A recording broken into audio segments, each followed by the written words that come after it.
We got a lot of stuff that went on in the NFL this weekend. It was a big weekend. Let's talk about the first game. The first game I was real disappointed with. As you know, I was rooting for Aaron Rodgers really, really hard. But Green Bay was defeated by the Tampa Bay Bucs 31-26. And at first looked like a blowout, but Aaron Rodgers came back. Aaron Rodgers and the Packers came back. And the Bucs just ended up winning. There's a lot of questionable things that went on. But, just from your perspective, how'd that game end up in the Bucs' favor? I think it ended up in the Bucs' favor for moving the ball, running the ball, throwing the ball. I mean, the one player on the Packers defense, for any Packers fans out there, is Kevin King. I mean, Kevin King got burnt on like every play. And I just believe that after a little while, I think you would have switched them with like Adrian Amos and like a different side. But with Tampa Bay, they just, they were coming out firing. They were coming out like hot. And I think the Packers underestimated the Bucs. Yeah, I mean, the Packers were in a groove. They definitely did not, hold the Bucs to how good they really are. And speaking of Kevin King, that last play before the half from Scotty Miller was just awful. King, there's 8 seconds left. You just get burned on the last play of the half. That's the worst thing you could do. Worst thing, what you're supposed to do is give them some space, maybe get the underneath route. Who cares? They get a field goal. It's a long field goal. Maybe they miss. If not, clock runs out, game goes to half. You're only down 4 or 7. You give up that long touchdown, and you're down 11. Just like that, they have all the momentum going in half. And then right out the half, Aaron Jones fumbles. That made the lead 18 points, which at that point you thinking, oh, wow, this is just another one of those Packers games, which, I mean, it ended up being that they, in the NFC Championship, where they just get blown out. As last year, they got blown out by the 49ers. A couple years ago, they got blown out by the Falcons. This just seems to be a repetitive thing for the Packers. They make it super far, have a great season, and then just kind of dump it off at the end. But there was a call in the fourth quarter. This is not the call you're thinking about, but it was 4th and goal. Packers down 8 from the 8-yard line, but they'd elect to kick a field goal. Do you think that was the right choice, or what are your thoughts on that? I think they would have. I think it was smart for them to go for the field goal because you knew they were going to double Devontae Adams. And like on the last 2-point conversion, like St. Brown dropped the ball wide open. I don't think I would want that happening again, or something else happened like a pick, and when you're running back for 2 and you lose 2 points. So I believe that was smart for them to go for 1 because of what happened. What was it? No, to go for the field goal to make it a 5-point game. Yeah. Okay. Yeah, I mean, I could see all perspectives. If you go for it and you do not get it, they're at the 8-yard line, and that you got to stop them, and they're backed up on their own territory.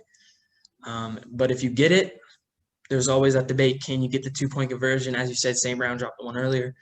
But if you get it and you get the 2-point, you look like a hero. But if you take the field goal, you stop them, then you need a touchdown and you win the game. So there's a lot of things wrong. I was listening to this podcast with Pat McAfee, Aaron Rodgers. He said it wasn't really his, decision, and he was kind of making it sound like he wanted to go for it. Obviously I feel like if you're on the field, you want to go for it. But maybe it wasn't the smartest decision. Obviously they took the points. I probably would have wanted to go for it, but I think it was probably the smart decision. Even though you're putting the ball in Brady's hands, which he's proven multiple times he could just go get the first down easily, which he ended up doing. But yeah, and then the call that everybody was talking about, third, I think it was 3rd and 8. Packers need to stop, about minute 50 left. I think it was Kevin King got called for the holding on number 18. I'm forgetting his name. I think it was Williams. I'm not 100% sure though. Just, do you think that was the right call? And what was your reaction to that? I don't get why the ref threw the flag so late. I mean, if you saw the replay, that was dead obvious, man. Like, dude, there was at least 5 feet of jersey you could see from the camera. And I know Packers fans gonna be mad about it, but that was a correct call. I mean, if you didn't see the jersey there, then you would have called it. But you dead saw the jersey get pulled. I think that was a right call for everybody to watching. Yeah. like for everybody like to converse about it and stuff like that. Yeah, I'm gonna agree with you. I think it was the right call. It was obvious it was holding. We've seen worse holdings, but it was, he had a big pull of his jersey. But to be fair, they had not been calling those types of holds all game. They were kind of letting him play. On the Aaron Rodgers pick before the half, number 23 was holding all over Lazard, and he ended up getting the interception, which ended up being very costly. And they were holding Devontae Adams quite a bit, if not worse, on that pass interference call. So I think based on how they were calling it, you might have to let that one go. But normal rules, that's definitely a hold or pass interference. I think they called it pass interference. So I like it was a good call, but you got to, be consistent throughout the game.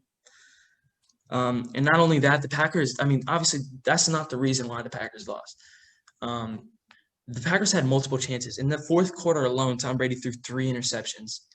I think maybe 2, but he threw 3 total, and the Packers only had 3 or 6 points off those turnovers.